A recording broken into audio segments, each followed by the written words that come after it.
गुरुर्ब्रह्मा गुरुर्विष्णु गुरुर्देवो महेश्वरः गुरुः साक्षात् परब्रह्म तस्मै श्री गुरुवे नमः.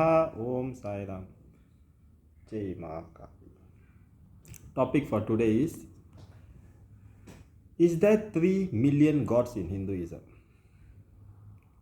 Where did this phrase come from?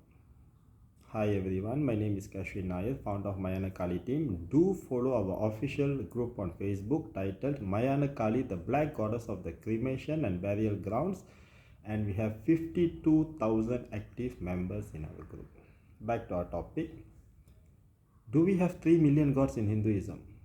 How did this topic come about? Whenever there's an auspicious event, be it a housewarming, a wedding, the opening of a business, or just about anything auspicious, our ancestors, our gurus, our seniors practiced blessing people by saying, முக்கோடி தேவர்களோட ஆசீர்வாதம் உங்க கூட இருக்கணும். முக்கோடி தேவர்களோட ஆசீர்வாதம் இந்த வேர்ட்ல இருக்கணும். If I translate that to English, it will be, may the blessings of 3 million gods be with you. May the blessings of 3 million gods be present in this home. This is how the phrase came about. So this gave everyone the impression that Hinduism has 3 million gods. Okay.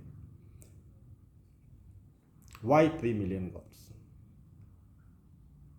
There's only one supreme power in the world. The supreme power is known as Parabrahman. Not Brahma. Brahma is the creator. Parabrahman is the supreme power. Every god comes from this supreme power known as Parabrahman. Brahma, Vishnu, Shiva, Lakshmi, Durga, Kali, Kateri, Ganapati, Murugan, every one of these gods come from this supreme Parabrahman.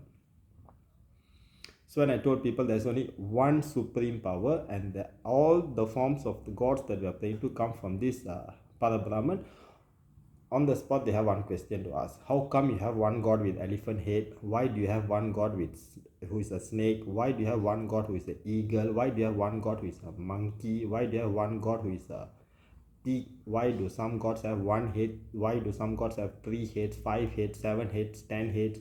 Why are some gods holding weapons? Why are some gods very calm? Why are some gods sitting on the swans, on the water? Their questions have no end. Every god came to earth with a purpose.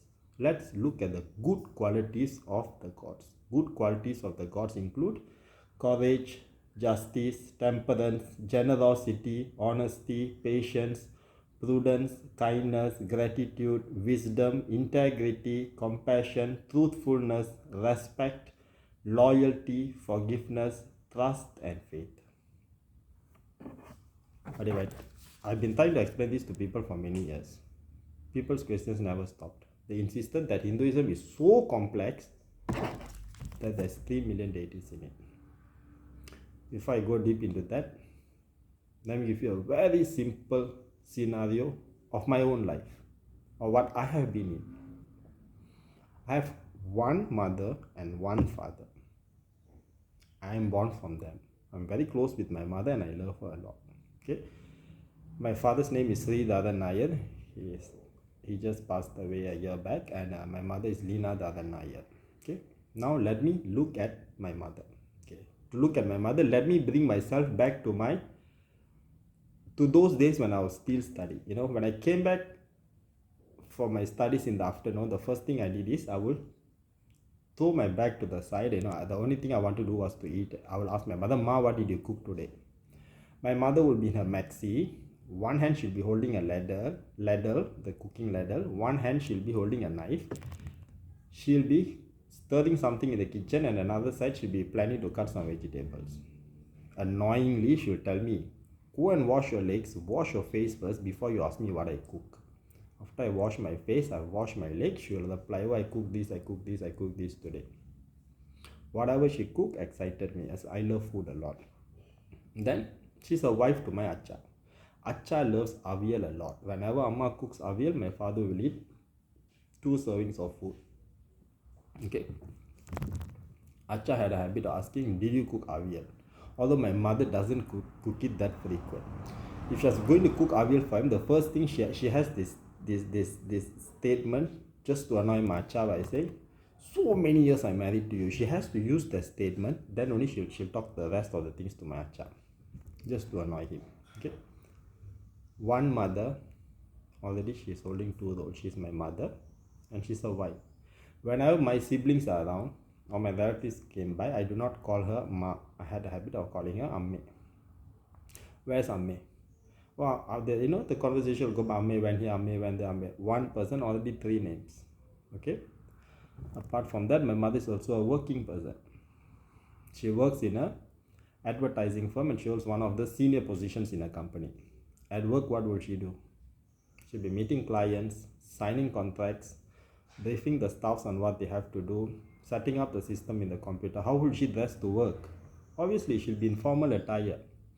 At work, she won't be wearing the maxi, she won't be holding the ladle, she won't be talking about avial, she won't be shouting at the children because she's in a working environment. Apart from that, my mother also runs a tiny charitable organization. My mother focuses a lot on feeding the homeless people in the street. So when it comes to a charity organization, she has a group of friends. They refer to her as Sister Lina. Everyone calls her sister there. So when she's focusing on a charitable events, she has to think what to cook, how many packets do they prepare, which date, which area are they going to cover, who are the people will be following her, which car are they bringing to the street. Okay, several roles. Then there are times when my relatives will come to my house, and Malayali relatives. The minute my relatives comes to my house, they'll be mentioning names of people that I never heard my entire life. 40 years ago story, 50 years ago story, don't know where they went, what they did, all this story will be coming into conversation. And my mother being one of the senior relatives among everyone, she's called as Chechi. Everyone referred to her as Chechi, Chechi, Chechi, Chechi, and they'll be having their typical Malayali conversation. Okay, I call my mother Ma. I have to share my mother with my siblings. Whenever I refer to my mother with my siblings, I'll call her Amme, Amme. Acha called her B. Probably he called her baby and then he became B and he became God knows what B or something like that. Acha used to refer. At work, everyone respected my mother and called my mother Madam. Charity, when it comes to charity, everyone called my mother Sister Lina, Sister Lina. Among relatives, she's one of the older sisters, they called her Chechi. Apart from that, my mother is also a member of the local municipal in my area. When it comes to the local municipal, my mother was one of the lower positions whereby she'll advise the president, the main people of the area, and she'll be taking the meeting. So I live in a typical Chinese area. Everyone in my area has a Chinese slang. So they call my mother Auntie Lina, they will call my mother. Even they are already old, my mother is also old, everyone called each other Auntie. It is how they communicate among themselves. Apart from that, when it comes to the local municipal meeting, obviously they change gossips. One mother. Basically, I've shared 7 roles here. Okay. One mother, different names, different places, different roles, different duties. She's only one person. Okay. This is what Hinduism is all about. This is one thing. Another thing that I'd like to share with everyone is about Vishnu. Vishnu is the preserver.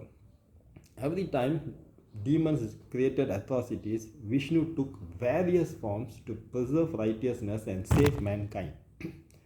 Why didn't Vishnu say, I'm Vishnu, I will do everything as Vishnu? Vishnu never did that. He took various forms. He is Rama, he is Krishna, he is Varaha, he is Matsya, he is Kurma. And finally he will be coming as Kalki Avatar.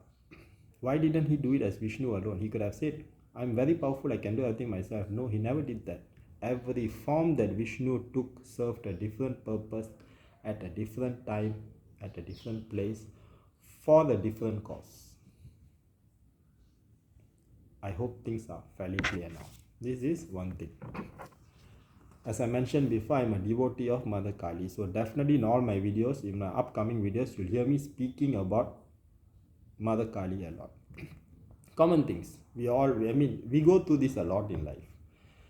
I'll meet people who are devotees of Mother Durga Amman and they will say things like they will never pray to Kali Amman because Kali Amman resides in the cemetery.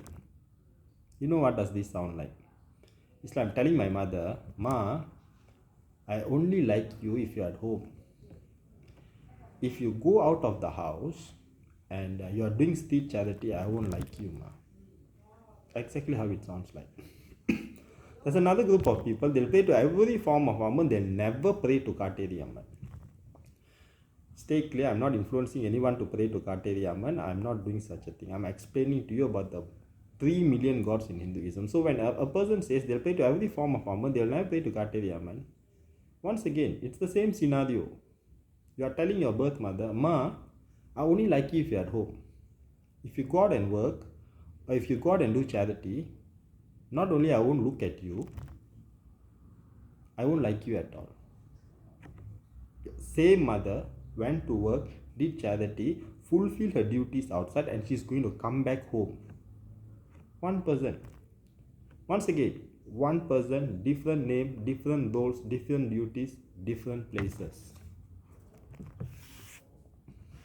Every deity that came about served a different purpose, a different point of wisdom. It has a different nature within them, a different characteristic, and every one of these forms are for the benefit of mankind, for us. For example, if you wanted wealth, you prayed to Goddess Lakshmi. You have been suppressed, you have been going through a lot of difficulties, you need to create that brave character within you, you pray to Kali. You are a college student, your only focus is studies. You have to pass your exams because your parents have paid so much for your studies. You pray to Saraswati. At the end of the day, all these gods are only one, the Supreme Parabrahman. So guys, I hope I have cleared your doubts. Why did the phrase Mukkodi Devargal come about? Why is it practiced? What does it mean? And I hope I've cleared everyone's doubt that there's only one supreme God in Hinduism. It's just that this one supreme power takes various forms for the benefit of mankind. If at all I have said anything wrong in this video, please do not get me in the comment section. And if you have liked this video, do give me the thumbs up. I definitely look forward to meeting all of you in my next video. Till then, take care guys. Signing out, Kashwin Nair.